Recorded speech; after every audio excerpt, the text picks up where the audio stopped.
Alors, bonjour Borja. Je suis super content aujourd'hui de discuter avec toi parce qu'on va parler d'un sujet qui est super intéressant, c'est les voice bots. Et tu vas nous raconter un petit peu comment ça se passe, quelles sont les dernières innovations, parce que toi, tu es vraiment à la pointe de la technologie. Même, tu es en train de mener une bataille des bots contre Oui. des bots et même des humains français et en Chine aussi. Et tu nous raconteras que maintenant, le territoire marketing et territoires de communication ne se limitent plus maintenant aux trucs un peu traditionnels comme les emails, le site internet, mais désormais on peut digitaliser son canal vocal et ça peut faire des choses super intéressantes et vraiment innovantes. Alors justement, avant qu'on commence, est-ce que tu peux te présenter et nous dire quelques mots? Ouais, alors rapidement sur la société, hein. Nous, on a commencé dans les années 2000, donc on n'est plus vraiment une start-up, même si finalement on a gardé, cet esprit-là. Heu, Aujourd'hui, Ulex, c'est une société qui vend des solutions, pour de la téléphonie, essentiellement pour le traitement automatique des appels. Alors ce qu'on appelle vulgairement les SVI, serveurs vocaux interactifs et fraîchement, estampillé callbot. On verra ce que c'est un callbot, on va on va présenter le concept de ce que c'est qu'un callbot. Et bon, aujourd'hui, Ulex est essentiellement un éditeur de logiciels, donc on monte des solutions clés en main pour des intégrateurs et des grands comptes. D'accord. Donc voilà. Alors ça c'est la présentation du Next. Donc, vous êtes vraiment souvent à la pointe de la technologie. Vous proposez des solutions innovantes, mais comme tu me dis, l'outil, en fait, c'est bien, mais ce qui compte, en fait, c'est la satisfaction client. Ouais. Justement, c'est quoi cette différence entre dire: «Bah, voilà, je vais automatiser les appels» et «Je vais automatiser les appels en ayant des clients qui sont contents»? Alors justement, parce que, voilà, rajouter de l'intelligence artificielle dans un centre de contact, sur le principe, c'est bien et c'est même très marketeux.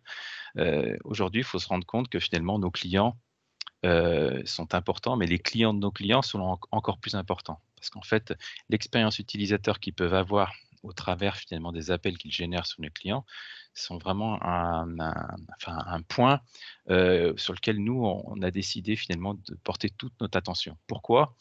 Parce que, bah, les gens quand ils appellent généralement, c'est qu'ils ont un problème. Donc ils sont dans un état d'esprit, finalement, où ils sont prêts à argumenter face à un agent ou éventuellement appuyer sur des touches, sur un robot et quand on leur propose finalement un mode d'interaction, nouveau qui est le callbot, qui va être un robot qui va te permettre de dialoguer et éventuellement de résoudre un certain nombre de problèmes en automatique, instantanément.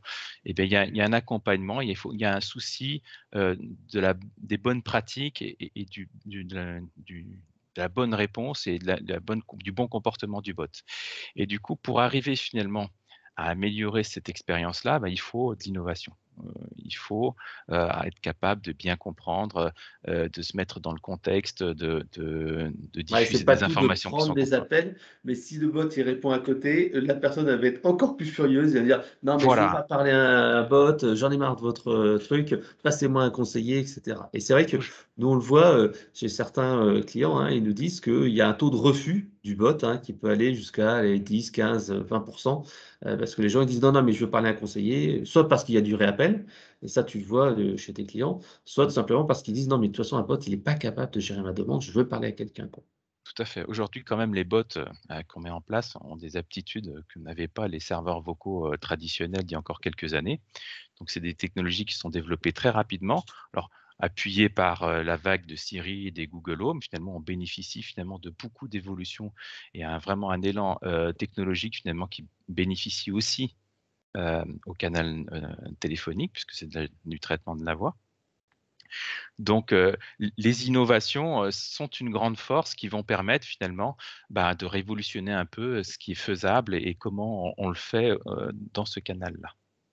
Donc Ulex aujourd'hui est un intégrateur d'un certain nombre de composantes techniques, qu'on met en œuvre et on essaie de les ajuster de manière efficace pour qu'on arrive finalement à mieux comprendre l'utilisateur et à avoir finalement des réponses qui soient vraiment, heu, pertinentes. Voilà, il faut Ouais, avoir cette il y a des pertinence-là. trucs, très basiques et c'est vrai qu'on en discute, sur certains cas clients sur lesquels on travaille ensemble. C'est, par exemple, quand la personne dit 2 fois non mais, quand par exemple, quand il y a ce que nous on appelle un no match, C'est-à-dire que quand il y a 2 incompréhensions maximum, hop, il faut tout de suite repasser à un conseiller parce que la patience des gens, c'est pas d'entendre: «J'ai pas compris, est-ce que vous pouvez répéter? Est-ce que vous pouvez répéter?» Au bout d'un moment, il faut pas insister, il faut dire: «OK, je vous passe quelqu'un», quoi, des choses comme ça. Mais on va le voir, cette contrainte justement de dosage. Il s'agit vraiment de doser des éléments.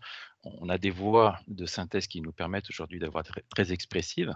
Et qui nous permettent finalement, ben, dans certains cas même, certains utilisateurs ne se rendent pas compte que c'est une machine. Alors on joue pas sur le fait qu'on va berner les clients en leur faisant croire qu'ils sont face à un agent réel, mais c'est vrai que certains n'écoutent pas les messages, en complet ou sont dans un état émotionnel qui fait que finalement, ben, la seule chose qui les intéresse, c'est de sortir leurs problématiques et bon, tous ces composants que l'on met bout à bout, alors une voie de synthèse de qualité, la capacité de compréhension de l'utilisateur sur un champ libre, hein, pas forcément un mot-clé, mais vraiment une expression naturelle de l'utilisateur. Ouais, puis Une l'enrichissement de la grammaire comme on est en train de le faire ensemble, sur un projet là où on crée une grammaire spécialisée pour un secteur d'activité avec ces fameux termes techniques, Tout à fait, qui ont du ouais, mal c'est à ça. passer. Et la machine, elle va être sensible à une thématique parce qu'elle va pas faire une discussion, voilà, de salon. Elle va quand même finalement, elle est là pour elle est missionnée pour répondre efficacement à des questions d'utilisateurs. Donc elle va être entraînée, surentraînée pour ça. Et du coup, toutes ces briques finalement que l'on met bout à bout, bon, on do doivent générer une réponse, juste, ou rentrer dans un dialogue qui va permettre de vraiment qualifier cet appel, éventuellement de diffuser des informations ou de collecter des informations à un utilisateur comme aurait pu le faire un humain. Mmh, mmh, mmh, tout à Alors fait. avec les avantages que peut avoir une machine sur la disponibilité, et puis sur la capacité aussi qu'elle va avoir d'être hyper interconnectée avec des systèmes d'information et d'historiser tout ce qu'elle fait. D'accord. Donc là, c'est la partie innovation, avec, ben, comme tu disais, digitaliser le canal en pouvant, par exemple, donc bien sûr, interpréter les demandes en langage naturel et cetera, mettre à jour les grammaires, faire de l'appel sortant, envoyer des SMS, envoyer de l'email, se connecter au système d'information et tout ça, Alors en fait ouais, on va le présenter là justement. Ce que ouais. j'ai prévu justement pendant cet appel, c'est d'essayer de faire un petit tour de comment ça fonctionne et démystifier un petit Mmh mh, peu, mmh. la solution Callbot. Alors déjà le terme Callbot, c'est vrai, bah, il faut un peu l'expliquer. Call, appel, bot. Alors pendant très longtemps, les callbots étaient plutôt des machines qui généraient des appels massifs et qui étaient là pour faire, du démarchage téléphonique, très intrusif. Heu, Aujourd'hui, en France au moins, le terme callbot est associé finalement à un système qui traite les appels, automatiquement avec l'appui du langage naturel. Donc nous, on le représente avec cette mascotte-là, c'est donc un robot avec un combiné, donc ça joint le téléphonie, le call et le robot. Ouais, mais c'est vrai qu'il y a pas mal de gens aussi qui disent voice bot, parce que voice bot, c'est que tu parles à la voix. Alors, pour les termes techniques, le voice bot, c'est plutôt utilisé pour les enceintes connectées, mais c'est vrai que, on va dire voice bot, call bot, c'est quand même relativement similaire pour les 2 cas, quoi. Voilà, Tout à donc fait, je pense pour les qu'on techniques, ouais. a cherché justement à séparer, parce que les contraintes ne sont pas du tout les mêmes. Même si l'usage de la voix est assez similaire, quand on a un Google Home posé sur une table, le décor est planté, donc l'utilisateur finalement sait, plus ou moins comment il va falloir, dialoguer, interagir. Alors qu'au téléphone, on a des personnes qui appellent un numéro parce qu'elles ont une problématique, elles ont besoin d'être mis en relation Ouais, avec puis une les gens qui appellent au téléphone, c'est des gens souvent qui, ben, on sait il y a à peu près 20-25 de la population française qui est pas à l'aise avec l'informatique. Il y en a 5-10 qui sont allergiques et tandis que quelqu'un qui a son Google Home, il a déjà, une bonne culture quand même de l'informatique et c'est pas papy et mamie, qui appellent le service client parce qu'ils ont un gros problème. C'est plutôt: tu es dans ta maison, tu veux savoir une horaire de train, puis tu es quand même plutôt, bon, tu as une acceptation plutôt forte sur, la qualité de la réponse et de ce que tu peux demander, quoi. C'est pas la et même puis chose. il y a les autres cas de figure où des utilisateurs ont très bien pu faire le tour des autres canaux, les applications, le site web. Ils n'ont pas réussi à avoir satisfaction autour finalement de ces interfaces qu'on leur a proposées, parce que finalement la problématique est pas très particulière ou qu'ils ont l'impression finalement d'avoir une réponse qui n'est pas personnalisée. Donc ils vont essayer de rentrer en contact avec, un humain ou avec finalement quelqu'un qui va pouvoir finalement les assister plus efficacement, sur ces que sur ces canaux finalement où la réponse est peut-être pas finalement Ouais, appropriée. parce que le téléphone, c'est le média préféré pour résoudre un problème, c'est toutes les études le disent, mais sauf que les gens, ils aiment pas téléphoner ou quand ils téléphonent, comme tu l'as dit, c'est parce qu'il y a quelque chose d'important. Je veux du qualitatif, si j'appelle, c'est pas pour rien, quoi. C'est pas Voilà, si si j'appelle j'aurais ouais, et justement, alors souvent on prend l'expression, «les pépins en pépites», donc ouais, sur la le marque. sur voilà, sur ces appels-là, effectivement, il peut y avoir des clients qui sont mécontents et je pense que finalement la façon dont on va, traiter justement cette demande, alors automatisée ou avec des agents, peut faire, changer le comportement de l'utilisateur en disant: «Bah, voilà», enfin on le sait, on en a tous pas fait des achats, faire des grands comptes finalement qui font des efforts très particuliers justement sur ces éléments-là et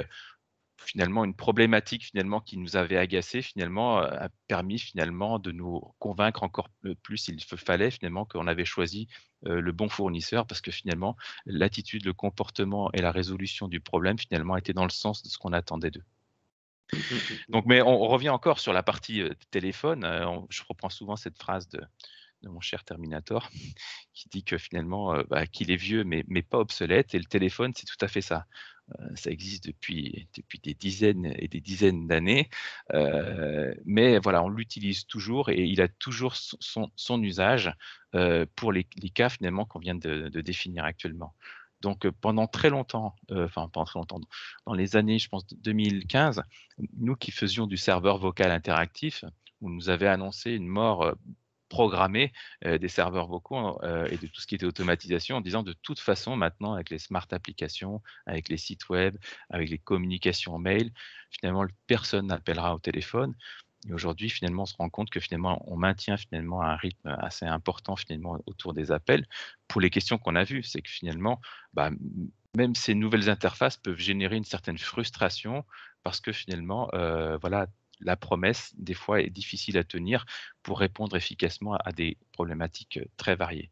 Donc Ouais. on Ouais, on comme tu on disais, gère le volume d'appels reste toujours à peu près similaire. Par ouais. contre, ce qui va changer, c'est les innovations technologiques qui vont permettre, d'aller faire des nouvelles choses, un petit peu comme le chatbot sur le site web qui a un petit peu changé les choses sur le formulaire. On a vraiment des possibilités nouvelles qu'on n'avait pas il y a quelques années, quoi. Tout à fait. Puis en plus, je pense que les utilisateurs aussi ont changé. Alors les technologies ont changé, mais les utilisateurs aussi sont beaucoup plus impatients, hein. Ils se sont habitués à avoir des réponses immédiates. Quand on regarde la télé, on regarde le programme que l'on veut. On voit notamment chez les plus jeunes, finalement, qu'ils ont ce souci d'avoir, une satisfaction immédiate et lorsqu'ils ne l'ont pas, finalement, ce qui peut leur apporter cette réponse immédiate, on va souvent le chercher au téléphone parce qu'on se dit: «Voilà, j'aurai quelqu'un et je vais résoudre mon problème efficacement», plutôt que de passer par un processus qui peut avoir des délais, des latences. J'envoie un mail ou je poste un ticket, en combien de temps ils vont me répondre? Là, j'ai besoin d'une réponse immédiate. Ouais, j'ai besoin de ce truc-là qui fait qu'avec la voix, je pose une question, j'ai une réponse, j'ai un engagement peut-être, si j'ai pas avoir une réponse immédiate, mais je peux finalement rentrer dans ce mode d'interaction. Donc le téléphone, vieux mais pas obsolète et surtout, bah, toujours utilisé, par les Ouais, puis même utilisateurs utilisé de et un manière canal à différente. soigner. Ouais, parce qu'en fait, tu as par exemple le message vocal. Il y a quelques années, tu vois, tu aurais dit: «Non, mais on va communiquer beaucoup par messages vocaux» et moi de plus en plus, en fait et comme beaucoup de personnes, j'envoie des messages vocaux plutôt que j'appelle quelqu'un parce que ça me permet de travailler en mode asynchrone, mais garder la richesse de la voix. Alors ça, c'est un autre phénomène qu'on a vu il y a pas très, très longtemps, c'est qu'on avait mis en place les chatbots et tout le monde trouvait ça aussi génial, donc ça remplace un peu le canal, il y a aussi cette partie immédiateté. Mais encore une fois, les utilisateurs aussi évoluent face à ces technologies et pour, des questions d'intimité dans le métro, c'est bien parce que finalement je peux, dialoguer et échanger des informations. Par contre, même l'effort de taper un texte, d'accord? On le voit parce qu'il y a beaucoup d'abréviations aussi, peut nécessiter un effort côté utilisateur. Donc le fait d'utiliser la parole et de ne pas être, contraint, de saisir ou de lire sur un écran peut aussi être finalement un moyen, de valoriser les canaux, vocaux qui, voilà, qui nécessitent moins d'efforts aux utilisateurs. Mais là, il faut voir que les utilisateurs des fois sont vraiment, entre guillemets «feignants», ils cherchent une solution simple et rapide. Mmh mh. OK, donc le téléphone, toujours d'actualité, mais il va falloir, utiliser les nouvelles technologies pour révolutionner un petit peu ce changement-là. Donc un changement de paradigme pour toi? Oui, un changement de paradigme. Alors parce que finalement, Heu, ce qui s'est passé, c'est que jusqu'à présent, enfin, pendant des années, on a obligé les utilisateurs, dans un premier temps, à appuyer sur des touches et à donner des mots-clés. Donc on était dans un mécanisme d'échange où l'entreprise proposait finalement un certain nombre de choix, d'accord? Et l'utilisateur devait s'y retrouver là-dedans. Et souvent, à qui c'est pas arrivé d'appeler un service, au téléphone et puis de pas trouver finalement, le bon choix dans les 3, 4 ou 5 ou parfois même 10 choix que proposait la société. Donc il y avait un effort quand même de remplir une contrainte technique, d'interaction qui était: «Voilà, la société ça marche comme ça, votre problématique elle rentre dans quelle case?» Là, on a complètement inversé finalement la solution à la problématique avec les callbots. C'est qu'on va laisser l'utilisateur libre de s'exprimer, donc il va utiliser ses mots à lui, son ressenti et sa façon d'exprimer son problème. Et en inverse, finalement, la machine va avoir un effort beaucoup plus important parce que détecter une touche, c'est relativement simple. Par contre, détecter, par exemple, la phrase j'ai pété les plombs, d'accord, pour estimer finalement qu'il y a une panne électrique, par exemple, sur un fournisseur d'électricité, heu, ça nécessite un effort, différent en termes de machine et qui va nécessiter finalement des choses, techniques, beaucoup plus complexes. Alors, l'intérêt aussi, c'est qu'on va avoir une richesse qu'on va pouvoir récupérer de l'utilisateur. Il va nous donner des éléments très précis sur, le motif de son appel et pas simplement, voilà, c'est un problème technique ou c'est un problème commercial. Donc on aura l'élocution complète, de ce que va dire l'utilisateur. Donc ce changement de paradigme change radicalement tout le processus qu'il va y avoir derrière dans le traitement de Ah l'appel. bah oui, parce que au lieu de forcer le client à dire: «Bon, c'est quoi votre problème?» et vous rentrez dans ces cases-là, comme tu l'as dit, on va se mettre du côté des clients, on passe en termes d'expérience client à un autre niveau. C'est lui qui nous dit, son problème et c'est à nous de trouver la solution et donc c'est un effort qui est beaucoup plus grand, pour pouvoir adapter et faire comprendre donc, à la machine ce que veut la personne. Mais par contre, ça offre plus de possibilités, comme tu l'as dit. Parce qu'avant, quand la personne elle tapait dans le SVI 1 2 3 4, on ne savait pas grand-chose sur elle. Par contre, quand elle va dire j'ai un problème électrique parce que mon compteur est ceci, cela ou blabla et on va voir les personnes qui, disent: «Ah non, mais je veux parler à un humain, non mais, c'est pas du tout ça, c'est une mauvaise réponse» et cetera et on a vraiment cette richesse et on aura la possibilité de faire évoluer le système, quoi. C'est vraiment cet Tout à aspect, fait. Là, c'est vraiment un angle de vue et une d'analyse de ce qui se passe sur le canal téléphonique qu'on n'avait pas avant, qu'il va falloir développer et surtout exploiter pour améliorer la réponse, et surtout la formation du bot qui va être capable finalement, par exemple, de répondre à des questions pour lesquelles on n'avait pas initialement, prévu.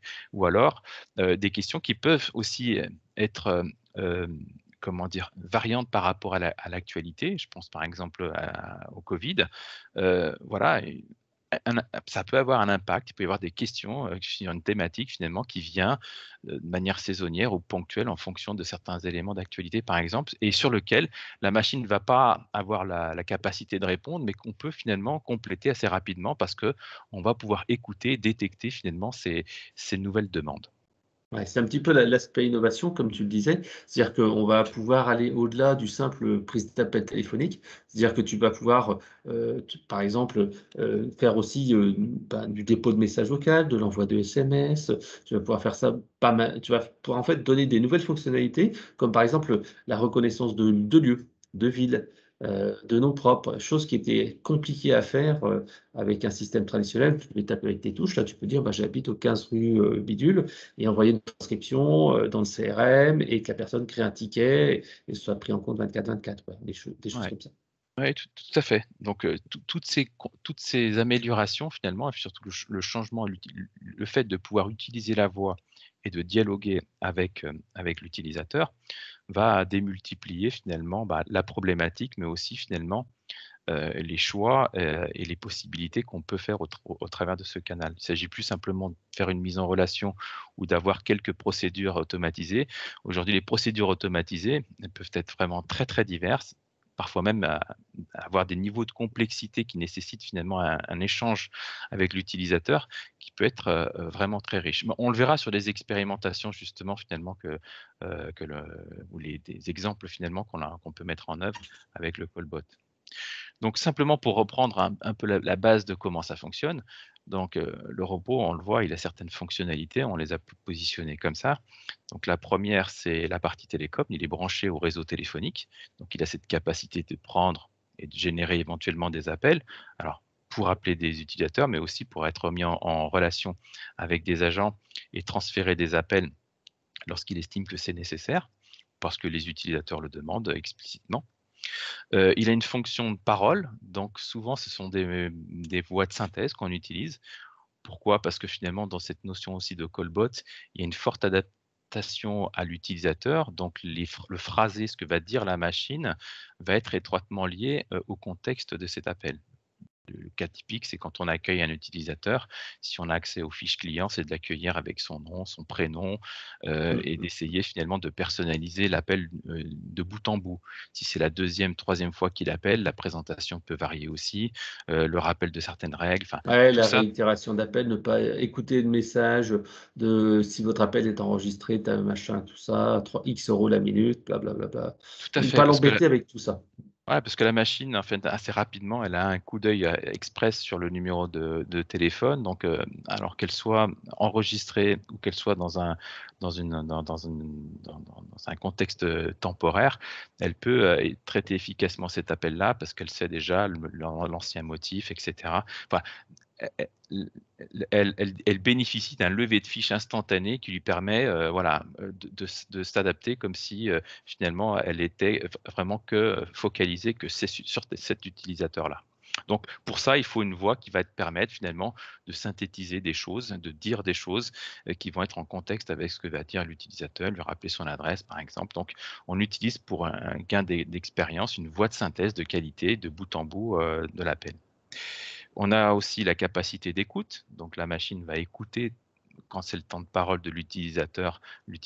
Donc on passe par des technologies qui vont, de l'appui de touche, de la reconnaissance de parole, donc capable de détecter des mots isolés parce qu'on les a chuchotés à l'oreille de l'utilisateur, mais c'est aussi de la transcription en langage naturel, donc l'utilisateur parle de manière très fluide et la machine va convertir cette voix-là en texte et quand on a cette voix-là en texte, mais il y a une difficulté additionnelle qui va nécessiter à la machine d'essayer de comprendre ce qui a été dit.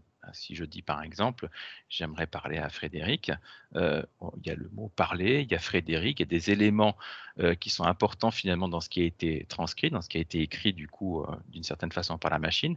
Donc on utilise là de l'intelligence artificielle, de l'analyse du langage qui vont permettre finalement d'apporter la bonne réponse à la demande de l'utilisateur. Et puis un dernier élément, qui est pas, sans être important, c'est l'API. C'est que le robot finalement généralement, il a une interconnexion au système d'information, au Ouais, CRM. c'est dépasser le bot FAQ, et vraiment donner une réponse personnalisée et surtout agir. Parce que souvent, si c'est juste pour donner la même chose, les gens vont dire: «Non, mais ça, j'ai déjà vu sur le site internet, j'ai déjà trouvé». Non, moi, il me faut une solution et passer à l'action, quoi. Si Oui, je puis veux en plus décaler mon rendez-vous, si je veux, vérifier si j'ai un rendez-vous, c'est autre chose que de savoir, pour prendre rendez-vous, appelez tel numéro, connectez-vous à votre site web. tout à fait, comme on l'a vu tout à l'heure, finalement, l'utilisateur peut être identifié, donc on peut avoir tout de suite un contexte. Donc en fonction de ce contexte-là, la machine peut automatiquement s'adapter. Est-ce que c'est quelqu'un plutôt de commercial ou est-ce que c'est un client? Est-ce que c'est plutôt un technicien qui nous appelle finalement? Donc en fonction de tout ça, la machine va être capable d'avoir une forte adaptabilité. Et puis, comme un bon soldat, elle a aussi un devoir de rapporter, de faire du reporting. Donc, en fin d'appel ou tout au long de l'appel, elle va enregistrer des informations qui vont être vitales pour la suite du parcours de l'utilisateur ou du client et qui vont permettre aussi de faire des analyses très poussées finalement sur le travail qu'a fait globalement le robot pour éventuellement l'améliorer ou le corriger s'il s'est trompé. D'accord. Alors ça, c'était le fonctionnement de base. Ça, Alors c'est tu on en a parlé, hein, le langage naturel, adaptation de contexte. Ouais, je pense que c'est important de faire un peu le tour, un peu de la des composants un peu techno qu'il y a autour de tout ça pour, voir finalement que, voilà, c'est pas si compliqué, même si finalement ces outils quand même demandent finalement une expertise assez poussée parfois pour les maîtriser. Donc l'autre aspect, c'est les caractéristiques, intrinsèques de ce qu'on appelle un callbot. Alors on se focalise très souvent sur la partie langage naturel. Voilà, c'est un robot qui parle. C'est bien, hein, ça permet, comme on l'a vu finalement, de démultiplier et d'ouvrir finalement le champ des possibilités. Mais le Ouais, en callbot, particulier, on le voit quand il y a les pics d'appels, pour les appels à faible valeur ajoutée, comme les suivis de commandes, des choses comme ça. Lorsqu'il y a des débordements, on a un client comme ça, où en fait, il a son bot, Covid, et c'est-à-dire quand il y a des agents qui sont un peu trop malades et enfin, pas trop malades, quand il y a un peu trop de malades dans les services clients et qu'il y a pas la possibilité de prendre les appels, il y a le bot qui va, dispatcher une partie des appels et qui va les prendre, qui va les transformer en enregistrements et qui seront traités après sous forme d'email de manière asynchrone. Donc ça, c'est cet aspect, langage naturel et puis innovation technologique dont tu parlais tout à l'heure. ouais, tout à fait. Mais alors le callbot draine aussi d'autres aspects, du fait justement d'avoir changé ce paradigme. La première, on l'a vu avec la justification de la voix de synthèse, c'est une adaptation forte au contexte. Donc, on va identifier l'utilisateur, on va identifier finalement quel cas d'usage finalement il se situe, et du coup, ça va obliger ne pas avoir une réponse parfois dans un canevas, mais voilà, d'avoir une réponse qui va être la plus en adéquation avec cet utilisateur-là. Alors ça bouscule un peu les habitudes parce que, on pourrait finalement imposer, à un utilisateur, de suivre, u des étapes pour la résolution de son problème. Mais parfois finalement sur la simple élocution de son problème avec beaucoup d'informations, on va être capable finalement d'en collecter et de ne pas être dans, «S'il vous plaît, quel type de voiture est-ce que vous avez? Quel modèle? Combien de kilométrage?» Donc l'utilisateur a pu très bien finalement soit renseigner, soit finalement, avoir fait une élocution suffisamment complète finalement, qui permet à la machine finalement, bah, d'éviter des questions et d'aller aux réponses, rapidement, et ça fait que finalement le callbot en fait a cette forte adaptabilité. C'est plus un SVI avec un arbre de navigation, rigide, c'est un arbre finalement qui va s'adapter en fonction finalement du niveau, d'élocution d'un utilisateur et en fonction du contexte de cet utilisateur. Donc, forte adaptation au contexte. L'autre, élément, c'est une forte historisation. Alors, on peut enregistrer des appels, on peut enregistrer la façon dont l'utilisateur a donné, la façon dont la machine même a répondu. Donc tout ça, ça va générer un très, très gros volume de données qu'il va falloir exploiter parce que si on veut s'améliorer, eh bien, il faut mesurer, ça c'est la base. Donc on mesure beaucoup et on mesure des choses qu'on ne mesurait pas, avant. Donc on a des rapports aujourd'hui très, très détaillés finalement sur le comportement des utilisateurs, de ce qui se passe dans le canal téléphonique. Et puis, une fois qu'on a analysé, bah, ouais, il y a cette contre-réaction. Dans le callbot, en fait, on ne fait pas une solution, immuable qu'on va poser dans un coin et c'est fini. Ce sont des projets qui s'étalent, sur Ouais, du il y a long un suivi terme. continu, quoi. C'est Ouais, pas parce on le qu'il met y en a place et c'est fini, comme un SVI qui ne bouge plus pendant des années. Il y a toujours des évolutions, des nouvelles demandes, des choses au contraire que les gens arrêtent de demander ou on va optimiser. On va se dire: «Tiens, j'ai peut-être un nouveau service à automatiser» ou des choses comme ça, quoi. oui, puis en plus, c'est très difficile, aujourd'hui de pouvoir, anticiper tout ce que vont dire les utilisateurs, les formulations qu'ils vont utiliser, les termes qu'ils vont utiliser.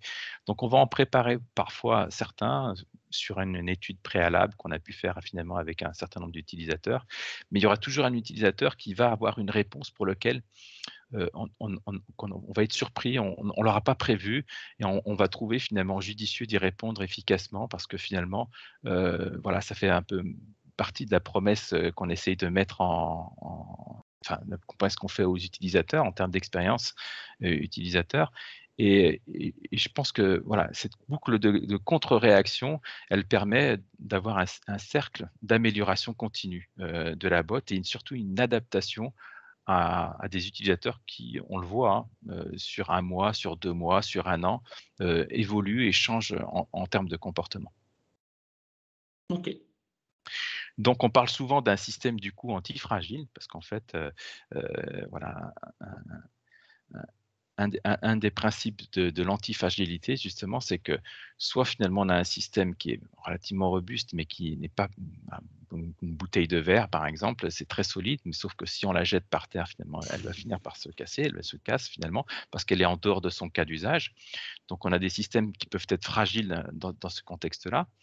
On a des choses qui peuvent être, robustes, d'accord? Parce que finalement, elles ont été prévues dans ce contexte-là, mais voilà, heu l'évolution finalement fera finalement peut-être que finalement une bouteille en plastique ne cassera pas. Par contre, si je la mets avec un produit trop chaud, elle risque de fondre ou Mhm. finalement peut-être qu'en termes d'écologie, c'est peut-être pas la meilleure réponse à apporter. Donc, on peut améliorer les choses vers plus de robustesse, mais le système antifragile va avoir cette capacité à s'adapter, à changer ses propriétés pour s'améliorer. Et le robot, en fait, il va avoir ces aptitudes qu'on donne au système antifragile qui vont faire que si demain il y a un nouveau cas d'usage, si demain il y a une nouvelle expérimentation qu'on n'avait pas prévue, eh bien on peut la réintégrer et demain le robot sera plus, plus adapté et il va s'adapter automatiquement, donc moins fragile à des questions finalement qui sont pas prévues aujourd'hui dans le système. Donc Ouais. cette boucle de Mais on est quand même contre-réaction. toujours, faut Ouais. quand même préciser, parce que c'est vrai que là, Benjamin, quand tu parles ça peut faire rêver les gens. Il faut pas oublier que les bots sont de l'apprentissage guidé. C'est-à-dire qu'au Oui. départ, en fait, on va entraîner le bot sur sur un certain nombre de cas d'usage, avec des expressions qui permettront de reconnaître quelle est la demande. Ensuite, plus les utilisateurs vont l'utiliser, plus ça va faire des variantes de ces expressions. Et ceux qui n'ont pas été compris ou mal compris, on va bien les associer aux bonnes intentions et se dire, ah, le client il voulait ça, etc., etc. Et donc, c'est comme ça que ça marche. Il n'y a pas d'apprentissage automatique. Et ça, c'est une question qu'on pose souvent. Oui, parce que Apprentissage automatique, c'est de dire, eh, le bot, il va tout de suite comprendre ce que veut le client. Non, il y a toujours cet apprentissage. Voilà. non, non, il faut vraiment le prendre par la main. Alors tout ça, c'est justement, pour essayer de mieux expliquer finalement que l'adoption d'un bot, ça implique aussi une certaine responsabilité, un peu comme un animal de compagnie. Donc, il y a des avantages, il y a des inconvénients, si on peut considérer que c'est un inconvénient. Et là, cet inconvénient-là, ça va être finalement de le suivre, voilà, durant cette expérience. Alors, on a, comme on l'a vu, des outils de reporting qui vont permettre de mettre l'index sur les endroits finalement où ça s'est moins bien passé et de voir finalement s'il y a une action humaine pour justement corriger, améliorer le robot sur sa capacité de réponse. Tout à fait. Donc, voilà, les bot managers et les bot managers qui s'occupent des callbots, ils ont aussi cette contrainte de trouver l'équilibre. Alors, il y a les attentes clients, on va écouter les clients, on va voir finalement les clients qui sont contents, qui remercient parfois même la machine. Donc, on dit merci à une machine, c'est quand même un peu bizarre, mais quand la réponse était juste, quand l'expérience était bonne, finalement, ça fait plaisir aussi d'entendre des clients contents. Et je pense que ça fait partie aussi de ce qu'on enfin, quand on parle d'émotion autour de ces robots-là, je pense que c'est pour moi beaucoup l'émotion générée plus que l'émotion mesurée, de la part des clients. Donc ça c'est plutôt bien. Donc il faut être attentif à ces attentes-là. Heu les bots, n'ont pas souvent, enfin les bot managers n'ont pas souvent les contraintes métiers, donc la réponse à apporter, il faut être en permanence, il faut intégrer dans la boucle. Oui, puis on l'a eu dans des projets sur lesquels on travaille, où tu as d'un côté comment dire, les professionnels du chatbot, et de l'autre côté, tu as donc les professionnels du métier qui écrivent des réponses pour le bot. Et en fait, on les teste et on se rend compte que dans les tests, bah, finalement, ça ne va pas parce que les gens n'ont pas d'expérience, que c'est pas la même chose entre un texte et le vocal, que la réponse peut être trop générique, pas assez générique, qu'il faut travailler un scénario. Et il y a quand même pas mal d'allers-retours, et donc il faut vraiment travailler la main dans la main entre les gens qui font le design conversationnel et les gens du métier. Il ne faut pas juste se contenter d'avec un fichier Excel où on se fait un renvoi, mais vraiment de tester. Et c'est vrai que les tests utilisateurs, là, tu vois, on s'est amusé à faire des tests clients avec des personnes du service client. Ils te disent tout de suite, non, mais ça, cette réponse, elle est fausse. Non, mais c'est pas assez complet. Donc, c'est vraiment se dire que c'est un travail en commun entre les gens qui font le design et les gens qui ont les connaissances. Ouais, en plus, finalement, bah, il y a les limites, technologiques, parfois même économiques, qui sont liées finalement au callbot. Parce que, on peut automatiser. L'automatisation quand même a un coût, globalement. Les limites qu'on peut avoir et notamment sur la partie téléphonique et on ne peut pas diffuser des informations en continu. Les utilisateurs ne les perçoivent plus, dès qu'il y a trop de phrases.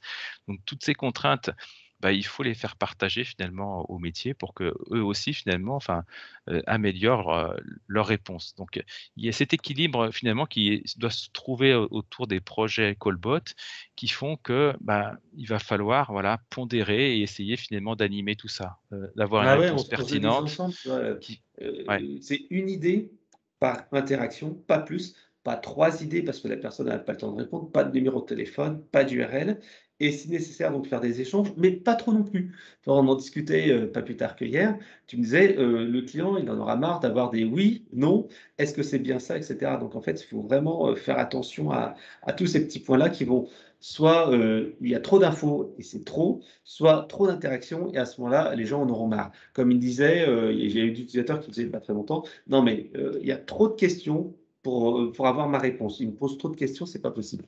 Tout à fait et puis en plus on voit, surgir alors, j'allais pas dire de nouveaux métiers, mais de nouvelles attitudes.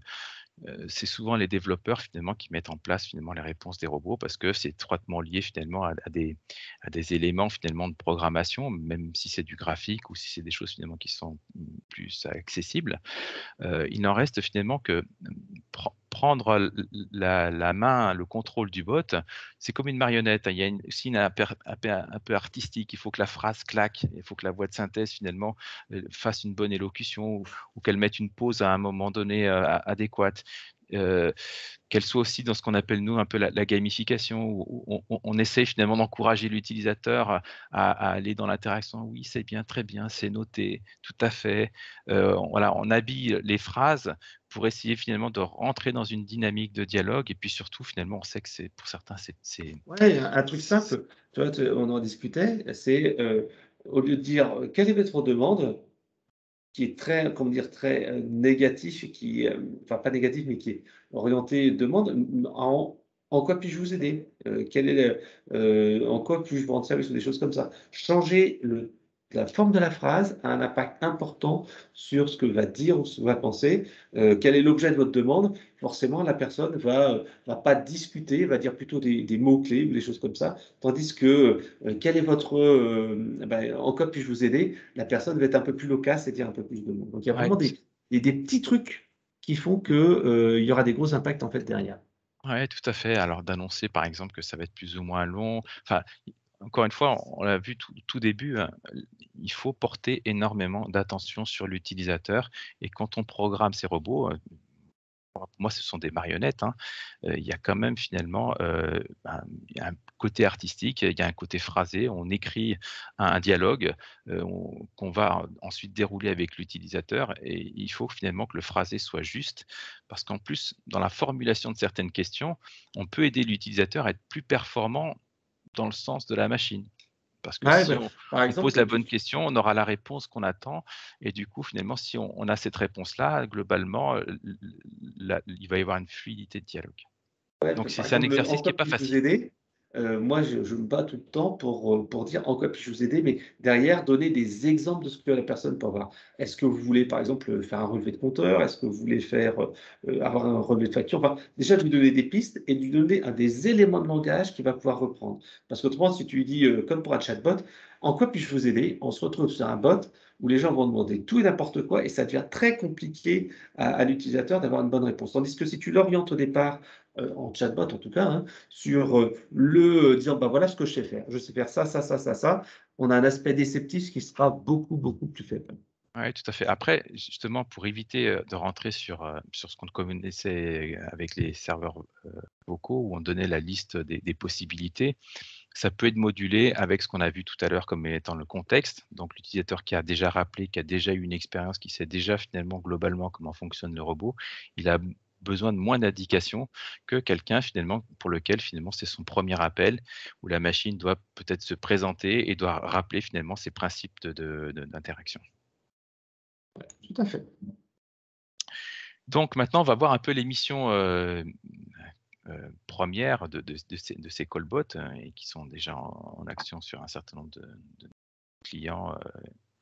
Donc la première mission, c'est d'accueillir et d'orienter. Alors effectivement, quand on appelle un numéro, la machine se présente, elle présente la société et comme tu l'as dit tout à l'heure: «En quoi puis-je vous aider?» Elle va finalement être au service, ben, voilà, si les personnes appellent, c'est qu'elles ont eu un motif, il y a quelque chose qui a fait qu'à un moment donné, un utilisateur a pris un téléphone, est allé chercher un numéro de téléphone et finalement, veut rentrer en relation avec un certain contact. Alors ça peut être simplement de l'orientation efficace parce que, Ouais, le heu, routage, c'est ce qu'on appelle le callback voilà, de le routage. routage d'appel. Alors On a typiquement un service, en Espagne, pour la ONCE, qui est l'organisme des aveugles. C'est une association qui gère les jeux de hasard en Espagne, qui est finalement, qui a le monopole, je pense, même sur l'Espagne. Donc C'est des l'objectif, c'est jeux, mais c'est ouais, en Espagne.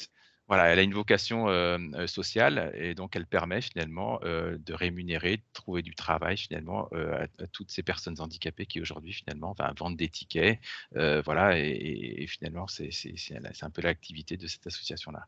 Donc ils avaient besoin d'un service justement pour que toutes ces personnes qui travaillent de manière directe ou indirecte pour la ONC puissent rentrer en contact finalement, pour différents services, hein. Il y a des services effectivement pour acheter, retourner des billets, ils ont aussi des services, de factu enfin de salaire et des RH, et cetera. Donc, ils sont composés en provinces, en Espagne, il y a chacune des régions, comme en France, on pourrait avoir nos départements. Donc ils ont un système de mise en relation avec des services. Et là, on avait développé avec eux un système alors de 3D. Alors, qu'est-ce que ça veut dire que la 3 dimensions au téléphone? Alors, la 3 dimensions, parce qu'on a 3 modes d'interaction. On a des personnes qui sont handicapées, qui peuvent avoir des difficultés même à parler parfois, qui sont carrément finalement des fois muettes, ou qui ont beaucoup de difficultés à parler, sinon elles ne parleraient pas au téléphone. Mais voilà, certaines ont perdu un peu d'audition, elles ont des appareils qui leur permettent finalement quand même de faire un certain nombre de choses. Donc, heu, on a une première approche qui est en langage naturel. On dit: «Bon là, quel service voulez-vous contacter?» Donc la personne Mmh. peut donner un nom de service ou peut donner une thématique de service, d'accord? Par exemple, j'ai pas reçu ma fiche de paye, donc on saura que c'est du RH, par exemple. Il y a, en cas d'absence de réponse, on peut leur proposer un menu parce que ces personnes-là ont l'habitude d'avoir accès finalement à des dispositifs dans lesquels il y a des menus, tout ce qui est automatisé chez eux, finalement, elles ont voilà, tous leurs appareils, sont gérés comme ça, et parfois finalement sont déstabilisés à utiliser du langage naturel. Donc, et puis, certains l'utilisent depuis des années, ce sont des personnes qui parfois ont un certain âge. Donc, on leur propose assez rapidement un double menu, un menu avec des mots-clés, historiquement parlant, un SVI traditionnel, mais avec de la reconnaissance de parole, mais aussi avec des touches. Et les utilisateurs finalement qui n'aiment pas, faire l'effort de parler parce qu'elle ne parle pas très bien, et du coup préfèrent interagir avec une machine avec l'appui de touche. Donc on avait cette notion de 3 dimensions, une dimension langage naturel, une dimension par mots-clés, prononcés oralement, et une dimension par touche, qui permet aux utilisateurs finalement de choisir parmi ces 3 modes d'interaction, la dimension qui leur correspond le mieux. L'objectif derrière, c'est quand même de transférer un appel finalement, et de donner cette capacité aux utilisateurs, d'accéder aux services finalement, adéquats. OK. Autre cas d'exemple, alors celui-là, on l'a pris de manière très atypique parce que c'est un truc vraiment qui nous est arrivé il y a pas très longtemps. Je pense qu'il voilà, son côté un peu comme ça, décalé, peut être intéressant dans le cadre de La cet échange. guerre des bottes. Voilà, tu appelé ça la guerre des bots, mais effectivement, dans certaines régions, ou dans villes en France, quand on a un problème, on nécessite un dépannage en urgence, alors les clés, je sais pas, la fuite d'eau, et cetera. Donc, on doit identifier un professionnel qui soit capable finalement d'être en astreinte et d'intervenir très rapidement. Donc là, il y a des artisans, justement qui, ont une démarche de se faire, identifier, et parce que le réflexe qu'on va tous avoir, c'est qu'on va prendre, notre téléphone, on va aller sur Google et on va taper, voilà, fuite d'eau, et cetera, et ces artisans, dépensent, une somme assez importante pour être référencés sur Google et d'être en tête de liste, de manière à quoi? À avoir une page d'atterrissage dans lequel il y a un numéro de téléphone, et d'être mis en relation avec le technicien qui va, pouvoir programmer une intervention en urgence. Et bien, ce qui s'est passé finalement, pour une région en France, c'est que, la concurrence a décidé finalement de mettre à mal un peu le marché, et s'est mis à programmer des robots sur les numéros de ses concurrents. Alors l'objectif qu'ils avaient, c'était plutôt que la personne finalement attende passivement l'appel d'un client, eh bien, il recevait des centaines d'appels par jour qui, finalement, lui ne lui permettaient plus, d'identifier efficacement les clients des faux appels présentés par ces robots d'appel. Pour le coup, ils utilisaient bien le terme callbot. C'était des machines qui appelaient à des séquences de manière complètement aléatoire et en plus en utilisant de l'usurpation d'identité puisqu'ils présentaient des numéros de portable aléatoires. Ouais, donc en fait, c'est l'équivalent, des attaques un petit peu, DDoS là, sur un serveur et en fait, c'était des envois massifs de messages automatisés pour empêcher les dépanneurs serruriers et plombiers de prendre les appels des clients parce qu'ils étaient harcelés, harcelés, harcelés au téléphone.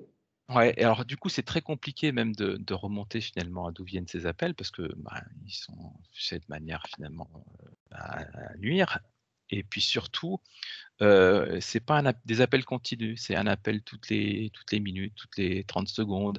C'est complètement intempestif, donc c'est difficile à Ouais, avec pister. plein de numéros différents, donc tu as beau bloquer un numéro, s'ils ont fait tourner 10, 20, 30, 40, 50 numéros, bah, tu es marron, quoi. Voilà, puis ça va prendre du temps, ça va nécessiter des techniciens à récupérer des traces, donc c'est compliqué. Le sujet finalement était vraiment les a empêchés de travailler. Ils sont venus, vers nous en disant: «Voilà, est-ce que vous pouvez nous proposer une solution?» Alors là, pour le coup, finalement, le callbot, il a cette fonctionnalité de répondre quand on est sur une page web. Il y a souvent cette petite fenêtre qui dit: «Je suis pas un robot» et le fait qu'on clique d'une certaine façon, de manière très naturelle sur la page, va permettre de différencier l'humain qui va finalement avec sa souris finalement générer des tas d'événements, sur la page d'un robot finalement, qui va, cliquer en aveugle et ben, pour le téléphone, c'était pareil.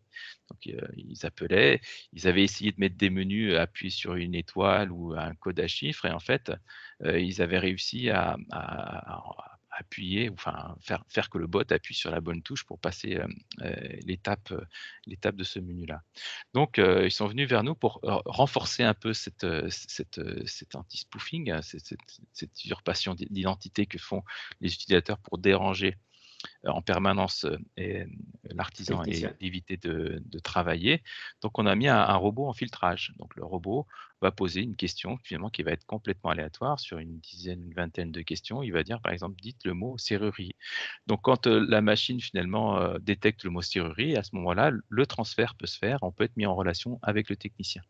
Alors les clients se rendent pas compte finalement que ces mots tournent en permanence et ce qui était un peu, marrant, c'était que, finalement les personnes qui programment ces robots, ont cherché à quand même à passer la barrière, donc ils ont généré des appels. Donc c'était vraiment cette guerre de bots. Au début, c'était un bot contre un bot, appel automatisé contre un bot qui dit: «Hey, dis-moi, un mot» et on est passé à une deuxième étape de la guerre, c'est ça? Ouais, c'est parce que finalement, comme on donnait finalement des messages avec des consignes, qui nécessitaient finalement une interaction vocale, ces personnes-là qui ne sont pas françaises, puisqu'elles utilisaient un Google Home pour traduire nos messages. On entend, parce que sur les enregistrements, on entend qu'ils mettent un Android ou un Google Home à proximité. Et ils traduisent ça en langage asiatique. Alors, je ne sais pas si c'était chinois, vietnamien. Leur objectif, c'était d'essayer de comprendre le message pour essayer de voir s'ils pouvaient apporter une réponse automatique. Le problème, c'est qu'il y a une variance sur le système et qu'il faudrait ils aient un robot un peu équivalent au nôtre qui fasse une transcription, qui comprenne le message pour qu'ils finalement ils adaptent la réponse.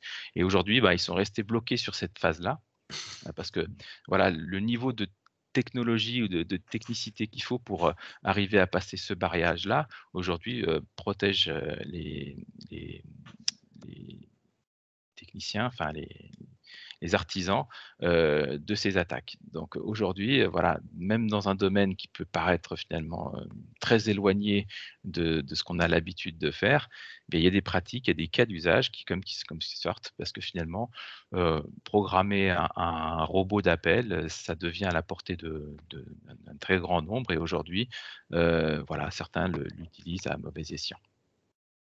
C'est un Donc exemple intéressant cette guerre des bots et ouais, puis surtout qu'on va le voir de plus en plus arriver. ouais, nous on s'est éclatés parce que finalement c'était vraiment, voilà, à qui était le plus fort donc on a commencé par des choses simples, il a fallu endurcir progressivement et aujourd'hui je pense que les attaques vont s'arrêter parce que finalement si ça fait pas de mal, ils vont arrêter, ça n'a plus aucun sens. Par contre, il faudra vraiment maintenir probablement le service pour éviter finalement que ça recommence.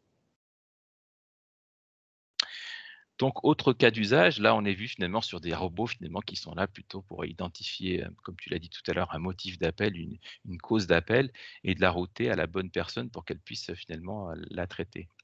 Mais le robot peut aussi avoir des missions où elle travaille tout seul. Alors, ça ne veut pas dire qu'à un moment donné, elle ne peut pas transférer un agent, mais sa première mission, c'est quand même de résoudre les problèmes solo, avec finalement une base de connaissances, qui lui permettent finalement d'assurer le dialogue dans des contextes bien déterminés. Donc, cas typique finalement, un fournisseur d'énergie par exemple, quand les personnes disent qu'ils ont pété les plombs, c'est pas forcément finalement, ou alors qu'ils peuvent très bien le faire pendant l'appel téléphonique si on est vraiment très, très mauvais, mais c'est souvent finalement qu'ils ont un problème finalement, de disponibilité, d'énergie chez eux et pour lequel finalement il va falloir, répondre ou éventuellement qualifier, identifier finalement de quel point il s'agit et cetera. Donc, la machine peut, dans ce contexte-là, finalement, prendre en charge des utilisateurs qui viennent se plaindre pour ces différentes pannes ou différents, changements qu'ils veulent faire finalement sur leur fournisseur d'énergie, par exemple. Et dans ces contextes-là, le robot, finalement, il n'a pas nécessairement vocation à passer un agent, mais plutôt finalement de dire: «Ah oui, on sait qu'il y a une panne chez vous» ou voilà, il peut y avoir des éléments comme ça qui peuvent permettre à une machine d'informer ou d'assister finalement des utilisateurs de manière totalement, automatisée. Donc ça nécessite, voilà, comme on le voit avec cette phrase-là, de faire preuve finalement de beaucoup, d'amplitude sur la façon dont vont avoir les utilisateurs de présenter leurs problèmes. Donc il y a des phases de collecte qui vont nous permettre finalement de rassembler toutes ces données, de les montrer au robot de manière à ce que pour lui finalement, si, j'ai pété les plombs, c'était fait comme ça. Alors je l'ai écrit exprès comme ça parce que le moteur des fois, transcrit avec des fautes d'orthographe et il faut être vigilant, à ça. Alors, heu, même Google en fait, sur des phrases très simples, fait des erreurs, très grossières. Alors peut-être qu'il faudrait mettre un correcteur d'orthographe, derrière, mais heu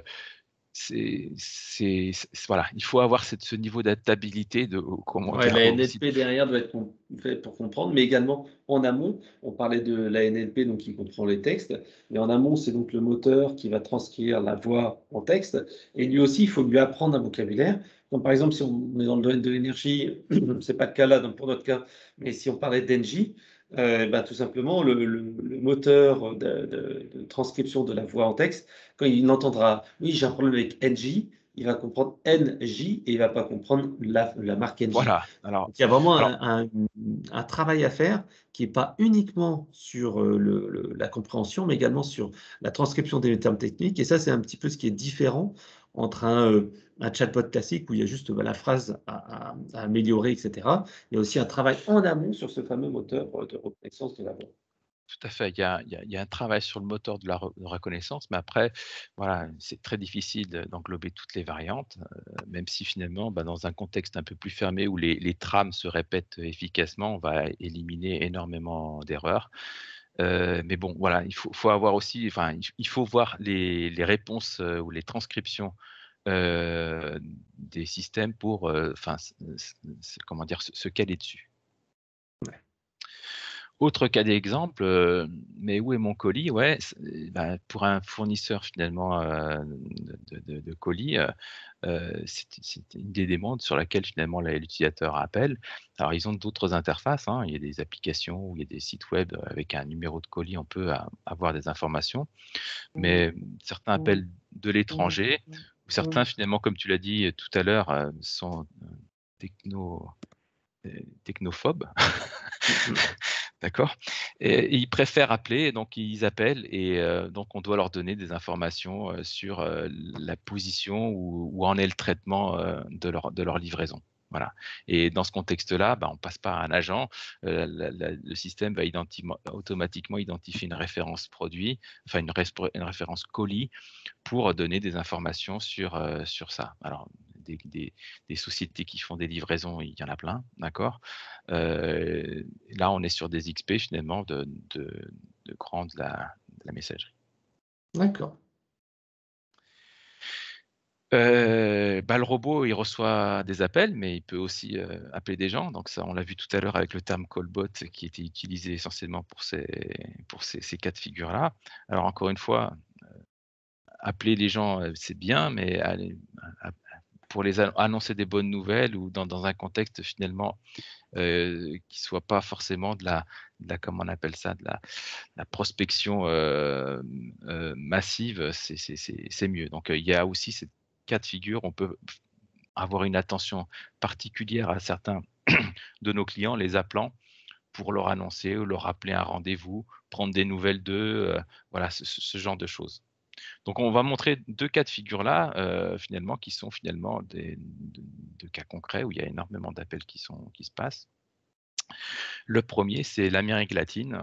Ils ont un souci parce que tout le monde n'a pas un compte bancaire. Par contre, ça n'empêche pas les utilisateurs d'avoir un abonnement téléphone et du coup, quand on a un abonnement téléphone et ben, tous les mois, il faut payer. Alors, certains finalement oublient ce concept-là que c'est un échange d'abonnement, contre de l'argent.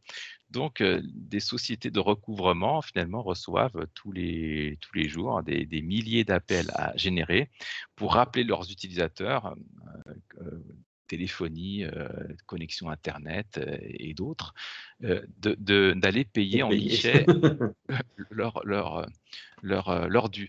Alors, c'est un sport national parce qu'ils attendent l'appel pour aller payer, d'accord? Et la machine, aujourd'hui, justement, elle utilise, le concept du callbot en reformulant le nom et le prénom de la personne, d'accord? Parce que finalement, ils ont besoin finalement d'un message très dirigé. C'est pas le truc qui appelle et qui, sait pas Ah, trop c'est pas un finalement. SMS, qui dit, «N'oubliez pas votre facture, payez votre Non, facture». alors le SMS, c'est pareil, il y a beaucoup de personnes, illettrées aussi en Amérique latine, donc et puis, rien ne vaut un coup de fil pour, réveiller et mettre un coup de stress en disant: «Bah, voilà, enfin, ça c'est le SMS, Autrement, c'est on va peut-être». couper le service.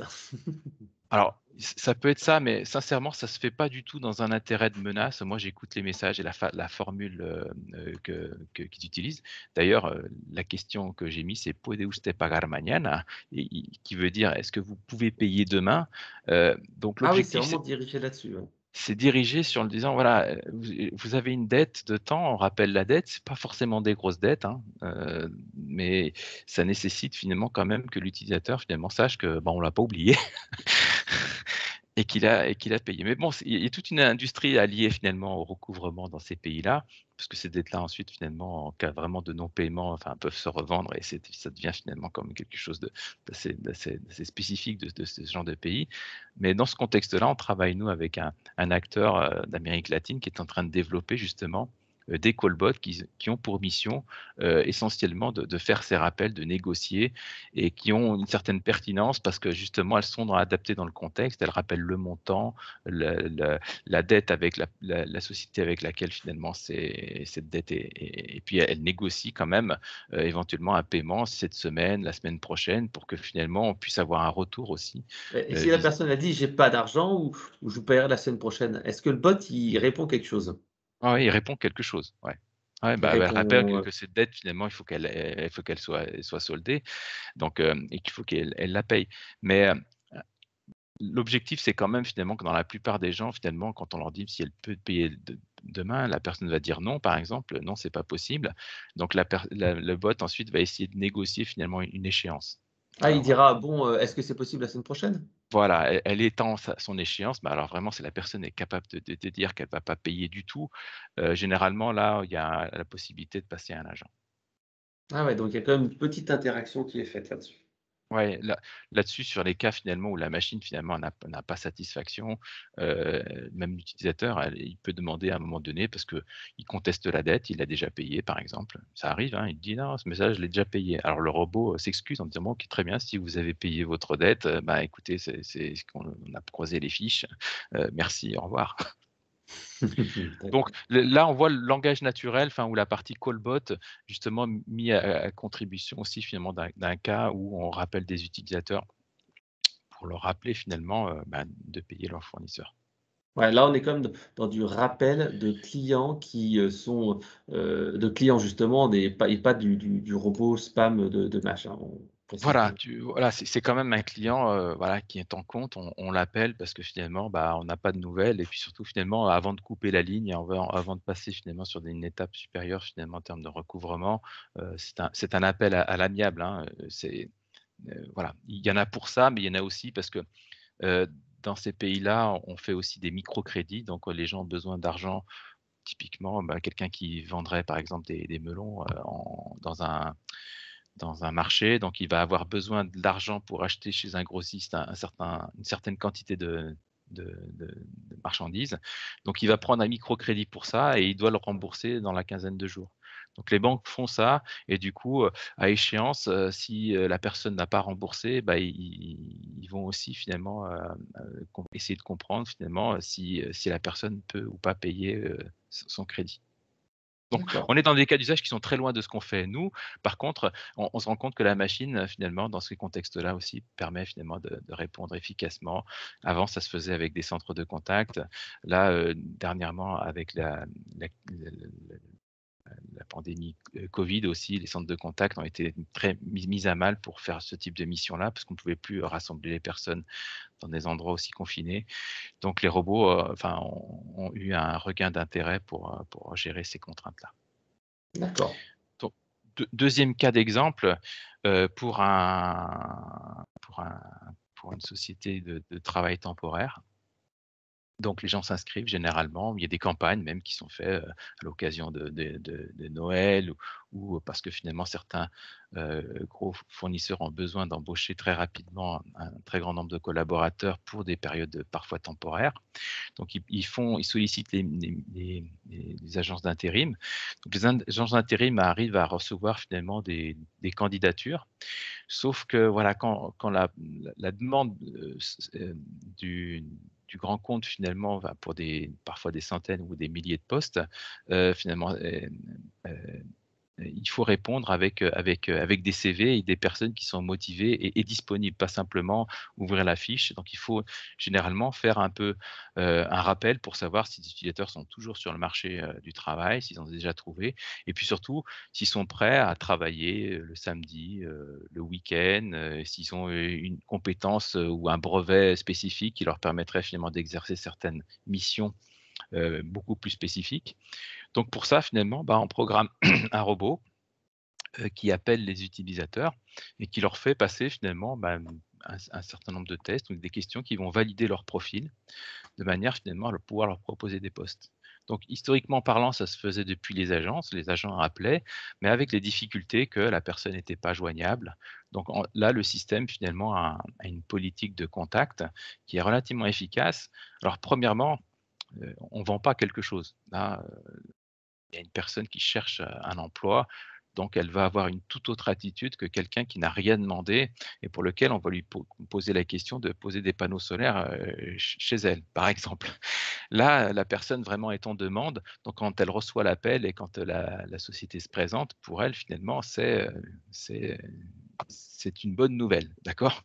Mmh mh, Donc mmh. ensuite, bah, des questions peuvent s'enchaîner, hein. Il peut y avoir, 30 secondes, 1 minute 30, parfois même plus, ça dépend finalement du du métier et de la qualification recherchée.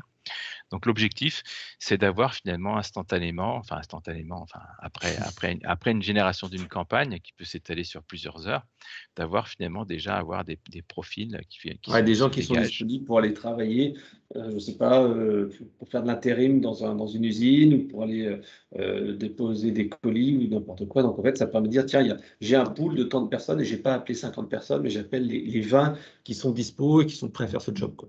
Voilà, parce que là, du coup, finalement, quand on pose les CV finalement face enfin, au recruteur, ou celui qui a besoin finalement de ces personnes-là, bah, les fiches ont été qualifiées, donc on sait que ces personnes-là, finalement, elles sont Sont disponibles. dispo, Elles ont pas acceptent le trouvé un boulot. travail, elles Ah acceptent ouais, les parce qu'autrement, conditions il y dans a rien de lesquelles pire c'est. que dire: «Ouais, je vais vous présenter des personnes». Et puis là, ils prennent leur fichier et puis ils se disent: «Oh là là, merde, tout le monde a trouvé un boulot ou ils sont partis en vacances» et finalement, bah non, désolé, j'ai personne et là, c'est la cata. Et là aussi, bah, dans les 2 cas de figure, on a une contrainte additionnelle quand on appelle les utilisateurs parce que, ils sont pas forcément, dans des environnements, heu Ils sont pas forcément réceptifs, ils peuvent être, dans les transports en commun avec leurs enfants à la sortie d'école. Donc il y a des environnements quand même qui sont très bruités. Donc là, sur le coup, finalement, quand on parlait justement d'innovation au tout début, pour le traitement des appels téléphoniques, ce genre de contexte, en fait, pousse les machines finalement à s'améliorer, dans ces contextes-là. D'accord. Et ça, très intéressant, pour nous. Et et bon voilà, là aussi, hein, ça se fait en langage naturel, l'utilisateur, peut répondre, efficacement, avec son téléphone portable sans être obligé finalement de faire des manipulations avec des touches. Si on lui demande un niveau ou une distance par exemple de parcours, il peut s'exprimer avec sa façon, ouais, bah, je pourrais pas plus d'une heure de chez moi ou 10 kilomètres. Donc ça peut être finalement des choses comme ça, finalement, que la machine va être capable de comprendre et ensuite de relayer finalement, comme étant finalement un élément, par exemple, sur la capacité de déplacement. Alors Ok, sur super. ces campagnes aussi, bah, il arrive très souvent finalement que les utilisateurs finalement ne soient pas joignables parce qu'ils sont au travail, ou soit parce que finalement, ils n'ont pas répondu. Donc là, il y a aussi un mécanisme qui leur permet, soit le système dépose un message dans la messagerie, soit il complète avec un SMS. L'objectif, c'est que la personne rappelle et dans ces cas de figure-là, comme on a dit que c'est un cas un peu particulier, les utilisateurs rappellent et peuvent finalement, continuer cette expérience ou faire leur, remplissage de dossiers ou de fiches, hem, à un moment différé et à un moment finalement où l'utilisateur va être plus au calme et plus attentif finalement pour que ça se passe dans de meilleures conditions. D'accord. Donc Voilà. dépôt de messages vocaux et des envois de SMS. Ouais, tout à fait. Alors, je crois qu'on arrive à la fin de notre petit meeting. On a un petit peu débordé sur notre timing. Donc, le mot de la fin, donc la révolution Colbot est en marche, Borja? Ouais, pour moi, je pense que,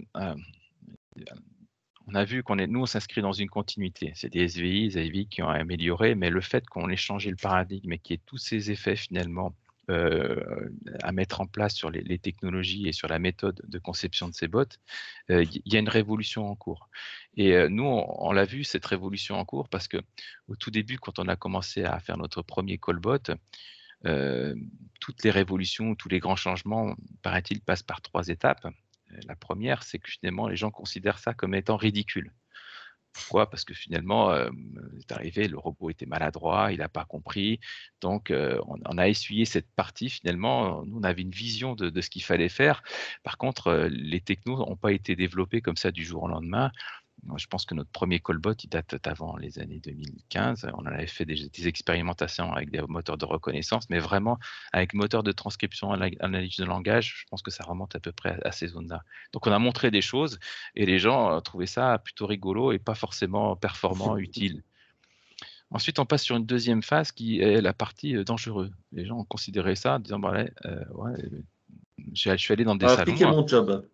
voilà, ça va piquer mon job, là je rassure, hein, oui forcément je pense que l'automatisation finalement, enfin peut apprendre du job, mais aujourd'hui les robots ne sont pas capables de répondre à toutes les demandes et ils vont être, des cobots, des collaborateurs, plus que finalement des remplaçants Ouais, ils vont dans prendre les des centres de appels à contact. faible valeur ajoutée pour éviter aux conseillers de faire tout le temps un petit peu la même chose et au contraire, eux, on va pouvoir plutôt les rediriger, sur les traitements complexes ou alors, tout simplement faire, des campagnes comme on l'a vu avec, notre client Prévoir, faire des campagnes d'appels sortants, pour prendre soin du client, pour essayer de faire en sorte que, ils vont, apprécier la marque, faire des appels anticipés et là, tout simplement, ça va permettre d'améliorer les ventes, en fait, au global et on est plus dans cette posture de vendeur conseil, de conseiller, de vrai conseiller et pas d'agent qui va, Ouais, répondre de manière automatisée. tout à fait. Après, enfin le danger, les gens, enfin forcément, ça change un peu finalement la donne, comme on l'a dit, ça change, la façon dont le produit, ou dans le composant fonctionne. Donc ça peut nuire à certaines personnes finalement qui, par exemple, dans le cas de la téléphonie, on change pas un truc qui fonctionne. On a vu énormément finalement d'infrastructures finalement ne pas évoluer à cause de ces contraintes-là. Aujourd'hui, le callbot, il vient, veut dire voilà, la téléphonie, ça fonctionne comme le web, voilà donc il y a cet aspect un peu dérangeant, que cette technologie en fait bouscule un peu, les choses établies. Mmh, Et mmh mh. puis, la dernière phase, c'est quand ça devient évident. Et aujourd'hui, je pense qu'on est dans cette phase où d'avoir un callbot, ça devient évident. Aujourd'hui, personne m'appelle pour faire, enfin ou rarement pour faire un serveur avec, taper 1, taper 2, taper 3. D'accord? Aujourd'hui, quand ce besoin est exprimé, on se renseigne et on voit finalement qu'il y a des choses qui existent et finalement, on se rend compte que, On d'avoir peut un faire mieux callbot. qu'un serveur vocal interactif classique. Ouais, puis en plus, aujourd'hui aussi, c'est un alignement par rapport à la demande des utilisateurs. Les utilisateurs ne veulent pas ce type d'interaction, ça les agace. Heu donc l'évidence est en train de se dérouler en ce moment-là et ça n'a pas été, rapide, hein, parce que, comme je te dis, depuis 2015, maintenant ça va faire 6 ans. 6-7 ans et encore, je pense que finalement pour que tous les utilisateurs et que pour tous les clients finalement, arrivent à cette évidence-là, ça prendra encore un petit peu plus de temps. Même si, voilà, aujourd'hui les technos, sont matures, que les expérimentations et les retours finalement qu'on a sur différents cas voilà, me prouve que finalement c'est fonctionnel et que c'est opérationnel.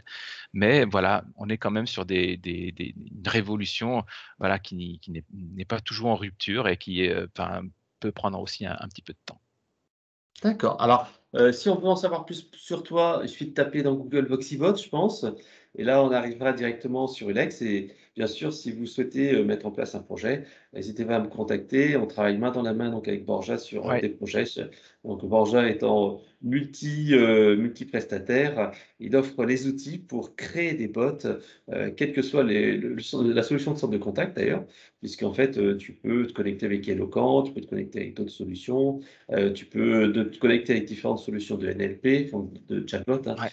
On peut parler du Google, on peut parler de Toc, on peut parler de Smartly, on peut parler énormément de solutions aussi, ça c'est plus technique sur le speech to text et le text to speech, hein, comment on transforme la parole en texte et le texte en parole.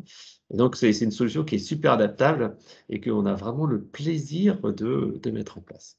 Ouais, justement, c'est un peu notre spécificité, c'est qu'on n'a pas voulu imposer une solution, déterminée, mais qu'on va être à l'écoute finalement des clients, alors pas ceux qui appellent du coup, ceux qui nous contactent, pour essayer finalement d'identifier les briques, alors parfois qui sont déjà utilisées, dans d'autres canaux et puis surtout finalement, il y a une adéquation à trouver entre la qualité, le prix, les contraintes techniques, bon tout ça c'est ou même des fois les contraintes, heu contractuels juridiques, parfois même en termes de RGPD ou CNIL.